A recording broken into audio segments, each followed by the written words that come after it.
bonjour à tous. Madame la ministre, Monsieur le Président du Conseil départemental, Madame la maire de Nantes, Mesdames et Messieurs les ordres en vos grades et qualités, chers amis, chères militantes, chers militants, je vous remercie d'abord particulièrement d'avoir répondu présent à notre congrès, grand temps fort politique de notre belle association. Alors pour commencer, dans une dimension parallèle, j'aurais pu commencer mon intervention par une phrase peut-être bien sentie, assez alarmiste, assez catastrophiste même, qui aurait pu nous situer dans un avenir incertain suite aux élections présidentielles et législatives de notre pays. Au final, celle qui incarnait tout ce contre quoi nous combattons ne sera pas amenée à exercer le pouvoir.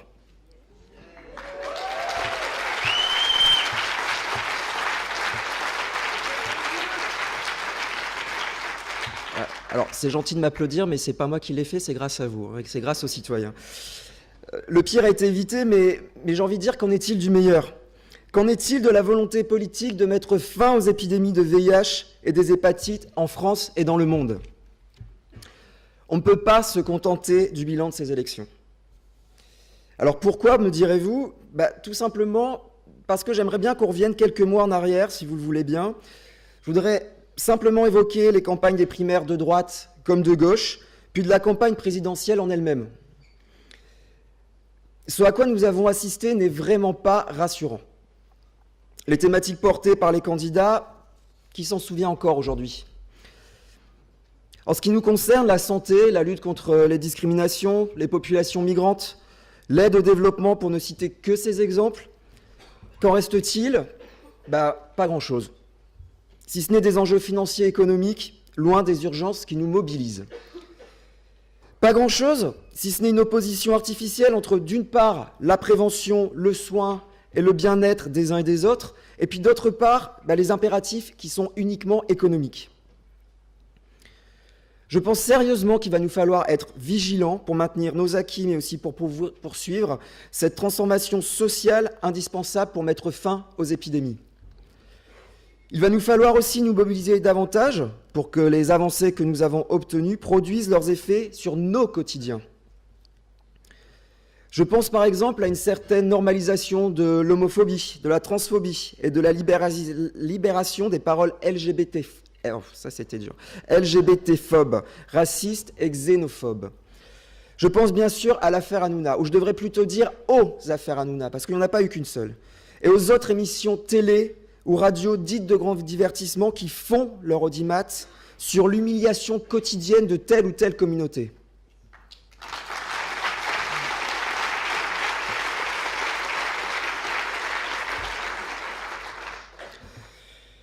Mais je pense aussi au projet au pluriel du ministère de l'Intérieur de faire la chasse aux fumeurs de joint et à tout usager de produits, mais aussi à la poursuite de la chasse aux migrants, côté ministère de l'Intérieur toujours, alors que l'urgence, elle est bien ailleurs. À nous, avec d'autres associations, de faire la veille et de lutter pied à pied contre toutes ces situations d'injustice auxquelles nous sommes et serons encore confrontés à l'avenir. J'évoquais à l'instant les questions de prévention dont tout le monde parle comme d'une nécessité, mais où force est de constater que rien ne pourra être fait sans une vraie volonté politique. Alors je profite du message de la nouvelle ministre des Solidarités et de la Santé, Madame Agnès Buzyn, et de la présence de ses représentants au cabinet de la ministre et à la Direction générale de la Santé. Merci d'être là.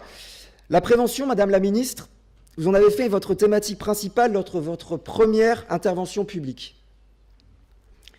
Vous aviez évoqué la nécessité d'une véritable politique volontariste en matière de prévention qui soit à la fois ambitieuse et qui puisse promouvoir la santé. Là-dessus, je ne peux être que d'accord. Je pense qu'on se rejoint sur cet objectif. Par contre, encore faut-il qu'elle ne s'adresse pas uniquement aux seuls soignants et professionnels de santé. Là-dessus, les associations de patients et leurs militants sont encore trop oubliés et encore trop peu associés à ces stratégies de prévention. Plus particulièrement pour ce qui nous concerne, nous, dans la lutte contre le VIH-Sida, l'accès aux différents moyens de prévention, le préservatif bien sûr, mais aussi le gel, le matériel de réduction des risques et de dommages, et maintenant la PrEP, doit être facilité partout sur le territoire, en quantité bien évidemment en multipliant les milieux d'accès, mais aussi en qualité avec un accueil non jugeant et bienveillant et avec un accompagnement communautaire. Le dépistage et la mise sous traitement sont aussi des leviers majeurs de prévention. Un dépistage précoce permet une mise sous traitement rapide, ça vous le savez. Une fois en charge virale indétectable grâce au traitement, les personnes ne transmettent plus le virus. Or, force est de constater qu'en France, on a encore 25 000 personnes qui ignorent leur statut sérologique. Ça reste énorme. 25 000 personnes qui ne savent pas qu'elles portent le VIH. C'est trop. Et les occasions de dépister, elles doivent se multiplier, tout simplement. Pour celles et ceux qui sont séronégatifs, c'est tout simplement l'opportunité d'un échange sur la prévention pour rester séronégatif. Et pour les séropositifs dépistés, c'est l'opportunité d'un accompagnement rapide vers le traitement et la prise en charge globale. Cette priorité sur le dépistage et la mise sous traitement précoce ne doit pas nous faire oublier les batailles qu'il nous reste à mener pour et avec les personnes vivant avec le VIH ou une hépatite. Et j'ai envie de dire qu'à ce titre, la sérophobie n'est pas un combat dépassé, bien au contraire. Que l'on parte des refus de soins aux difficultés d'accès à l'emprunt, en passant par des soins funéraires ou les inaptitudes de terrain que l'on retrouve systématiquement chez les gendarmes ou chez les pompiers, ces discriminations, elles sont tenaces, voire même pernicieuses. Ces dénis de droit sont le fruit de conceptions datées, anachroniques. Elles sont autant d'humiliations quotidiennes. Nous ne devons pas relâcher ces combats-là, pas tant que nous ne serons pas venus à bout de ces discriminations. Et c'est également la raison pour laquelle nous travaillons avec les usagères et les usagers de drogue, avec les personnes immigrées étrangères, avec les travailleurs et travailleuses du sexe, avec les personnes trans qui n'ont généralement pas accès au dépistage, notamment dans le cadre de politiques répressives qui nuisent à leur santé et sur lesquelles nous souhaitons aujourd'hui une évolution. C'est dans cette voie qu'il faut intensifier les efforts. Il n'y aura pas de fin d'épidémie sans rompre avec une certaine approche répressive. Alors, je pense particulièrement aux politiques migratoires qui éloignent aujourd'hui les personnes étrangères en situation irrégulière des lieux de prévention et de soins. Et dans ce cadre-là, je ne peux pas ne pas dire un mot du recul inimaginable que nous vivons en ce moment. Vous le savez, les expulsions des personnes malades se sont multipliées lors du dernier quinquennat. Et l'accès au titre de séjour pour soins est toujours entravé par une multitude de dérives. La plus récente, c'est la tutelle du ministère de l'Intérieur sur l'évaluation médicale. Quelle garantie pouvons-nous avoir que la santé publique et le droit des personnes seront pris en compte alors que l'objectif principal de ce ministère, c'est de contrôler les flux migratoires ? Les contrôles systématiques de la sérologie désormais imposés aux personnes vivant avec le VIH, uniquement motivés par le soupçon de la fraude, ça, clairement, ce n'est pas fait pour nous rassurer aujourd'hui. Je pense aussi aux usagères et aux usagers de drogue. Ces personnes, elles restent particulièrement exposées aujourd'hui aux épidémies.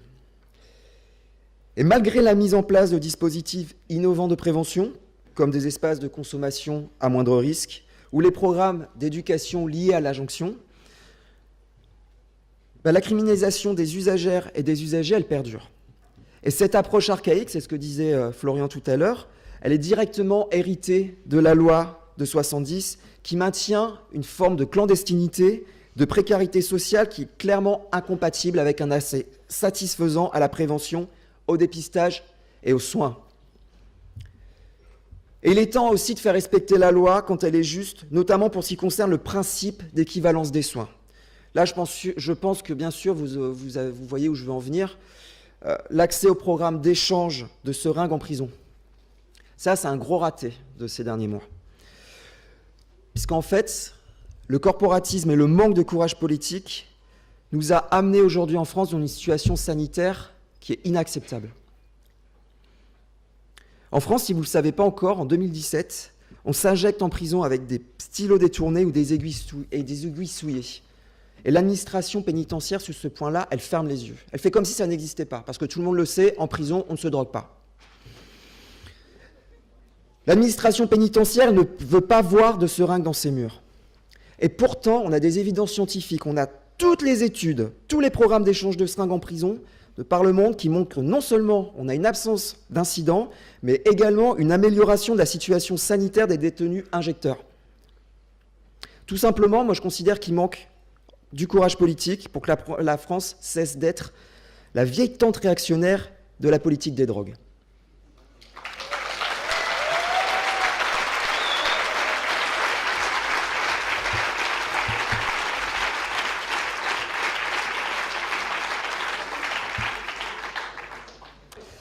Madame la ministre, vous venez de faire une subtile référence sur ces programmes d'échange de seringues en prison, dont acte. Je vous adjoins de travailler, et j'espère que vous y arriverez, parce que sur le précédent gouvernement, ce n'était pas facile de travailler avec vos homologues du ministère de la Justice, et plus particulièrement de la direction pénitentiaire, parce que c'est grâce à ce courage politique qu'on mettra un terme à cette situation injuste et inacceptable. J'oublie pas non plus les travailleurs et les travailleuses du sexe. Les concernant, les gouvernements se suivent et se ressemblent avec un seul objectif, c'est celui d'invisibiliser. Et puis avec un seul moyen d'y parvenir, en plus, c'est la répression. L'impact de la répression sur la discrimination, l'isolement et donc l'accès à la santé, tout ça, ça a pourtant été démontré scientifiquement. De nombreuses études, encore une fois, tout comme sur le sujet précédent, ont dénoncé cette dérive. Mais rien n'y fait. Encore sur ce sujet, aucun argument rationnel n'empêchait la promulgation de cette loi de pénalisation. Et nous envoyons déjà quotidiennement les effets délétères dans nos actions. Des violences, des négociations sur les moyens de prévention, sur les pratiques, sur les tarifs, et surtout un isolement toujours plus grand des personnes concernées par le travail du sexe. Nous ne pouvons pas subir sans réagir. Il est temps de mettre fin à cette hypocrisie. Il est temps d'arrêter de prétendre de lutter contre la traite sans accès au titre de séjour et avec 10 € par mois. C'est ridicule.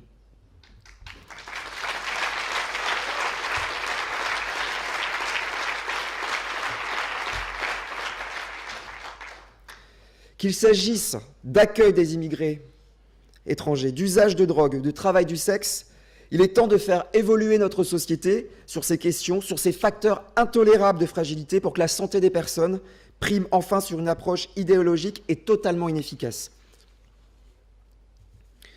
Alors, pour continuer, on parle depuis quelques années de fin d'épidémie aux alentours des années 2030. C'est clair que c'est un grand espoir qui est suscité pour nous tous. Vous le savez tous, nous avons tous les outils pour mettre fin à cette épidémie, et là je ne vous apprends rien, j'espère. Mais souvenez-vous, je parlais de vigilance tout à l'heure en introduction, parce que vigilant, il faut qu'on le soit aujourd'hui. Tout simplement parce que les conditions, elles sont encore loin d'être réunies pour parvenir à cet objectif de fin d'épidémie, de monde sans sida. Bien sûr, dans l'esprit de certains, vous le savez, on l'entend assez régulièrement, le VIH, le sida, c'est déjà du passé, et même maintenant, on en fait des films avec un certain succès. Au pire, chez d'autres, malheureusement, le sida n'aurait même jamais existé. Et pourtant, en France, la force est de constater que tous les ans, on a toujours entre 6 000 et 7 000 nouvelles cas de contamination. Et à l'échelle du monde, c'est toujours important de le rapporter au monde, c'est 2 millions de contaminations par an. Et je vais peut-être vous donner un chiffre que vous connaissez peut-être. Là, ça fait 10 minutes que je parle. 10 minutes que je parle. 20 morts.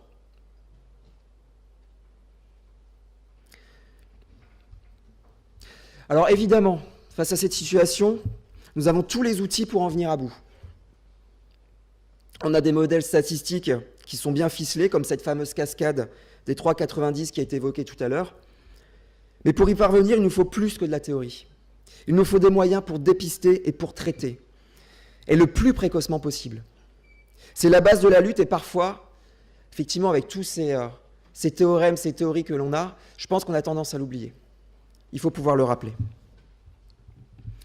Le nerf de la guerre par ailleurs, et ça nous le savons, c'est l'augmentation indispensable des financements pour dépister et mettre sous traitement. Dans notre pays, des efforts restent à faire. Récemment, en région Occitanie, où l'épidémie, comme vous le savez, est très dynamique, des coupes budgétaires ont été réalisées par l'Agence régionale de santé. Il n'est pas concevable de réduire le financement sur cette région du point de vue de la prévention, de l'accompagnement des communautés et du suivi des personnes vivant avec le VIH ou une hépatite. Il n'est pas concevable de réduire ces financements dans cette région comme dans toute autre. L'urgence, elle est là. Il faut continuer. Si on veut finir et mettre un terme à cette épidémie, il faut continuer les financements pour aller vers la prévention, pour dépister et pour mettre les personnes sous traitement. Clairement, le signal envoyé aujourd'hui par cette ARS, et j'espère que ce ne sera pas le cas sur d'autres ARS, c'est un très très mauvais signe qui est envoyé pour ce début de quinquennat. Sur les financements internationaux maintenant, à l'heure où la majorité des pays occidentaux ont augmenté leur contribution au Fonds mondial pour parvenir à un monde sans sida, la France a, au contraire, annoncé fin 2016 de son côté qu'elle n'augmenterait pas sa participation à l'effort collectif. Et j'ai envie de vous dire même pire, dans les faits, elle sera même amenée à réduire sa participation parce qu'on a eu un habile tour de passe-passe comptable, il faut le dire, glorieusement orchestré par les services de Bercy. Et moi, j'ai envie de poser une question. C'est quoi le sens ? Quel est le sens de cette contorsion au regard des engagements à un accès universel au traitement ? Comment on va faire mieux, plus, avec moins, alors que les outils internationaux de lutte contre le VIH-Sida sont déjà reconnus comme étant les plus efficaces et les moins coûteux ? Dans le même temps, je voudrais saluer la persévérance de Coalition Plus.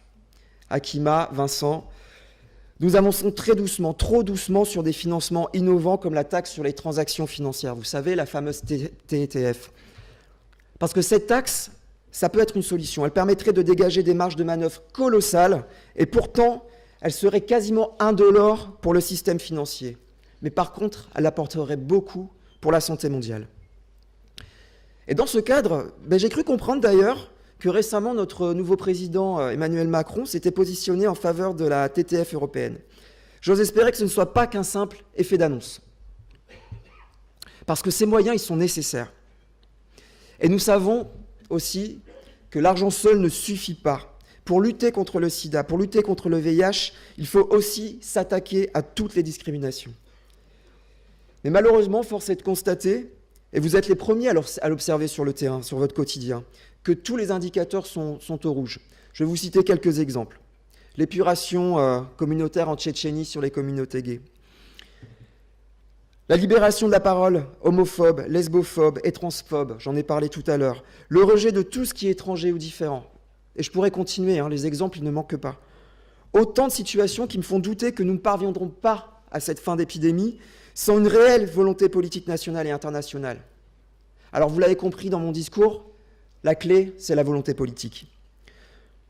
Je crois sincèrement que ce sont des mobilisations comme la Sero Pride cet après-midi qui peuvent vraiment contribuer à faire changer les choses, à visibiliser et à faire exister des situations discriminantes comme la sérophobie et auxquelles la sphère politique, elle doit s'intéresser dès maintenant.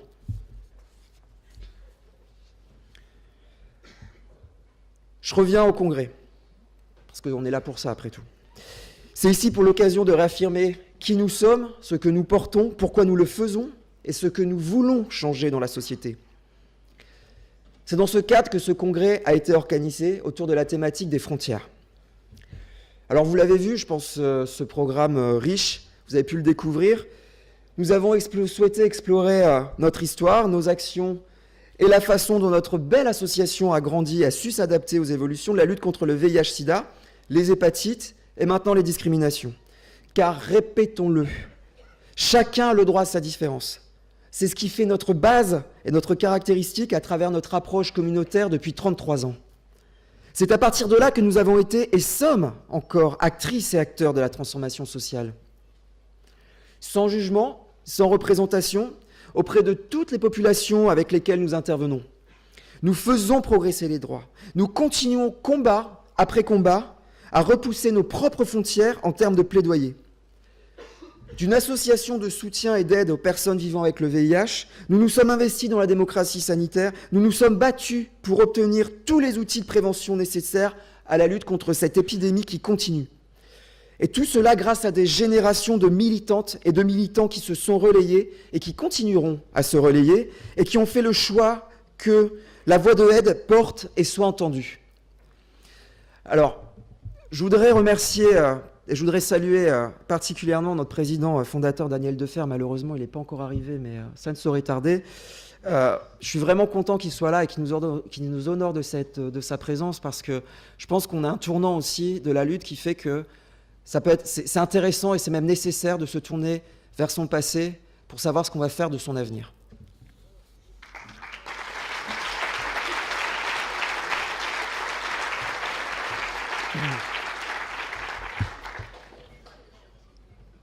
Mais revenons aux frontières.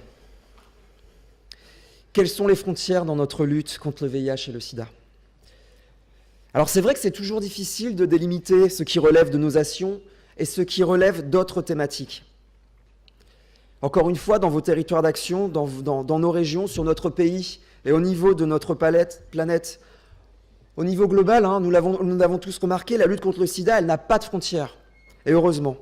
Le virus ne s'attache pas à une catégorie de population plutôt qu'à une autre, à un pays plutôt qu'à un autre, à un jeune plutôt qu'à un vieux, à un homme plutôt qu'une femme, à une personne cisgenre plutôt qu'à une personne transgenre. Par contre, en revanche, le sida, le VIH, il discrimine selon les situations de vulnérabilité, d'exclusion, de discrimination, voire de criminalisation. Et c'est là qu'une association comme la nôtre, une association comme AIDE, elle est centrale. Elle est centrale pour faire du lien avec ce que nous apportent les communautés que nous rencontrons, auprès des pouvoirs publics, en relation avec les autres associations et auprès des médias. Nous avons gagné énormément de choses ces dernières années. Je vais vous en citer quelques-unes, mais bien évidemment, la liste, elle ne sera pas exhaustive. L'accompagnement thérapeutique du patient, la PrEP, les salles de consommation à moindre risque, la démocratie sanitaire, les soins funéraires, ça devra arriver, ça ne saurait tarder. L'égalité des droits pour les couples gays et lesbiens, et tant d'autres, charge à nous d'aller encore plus loin, de toujours transformer davantage la société. Je vais arrêter là pour le moment, mais je continuerai plus tard, c'est promis. Je voudrais vous remercier d'être là, merci pour votre attention, merci à nos partenaires, à nos invités, et puis surtout, je vous souhaite un merveilleux congrès qui, je le sens, va être super passionnant, et puis surtout, totalement militant.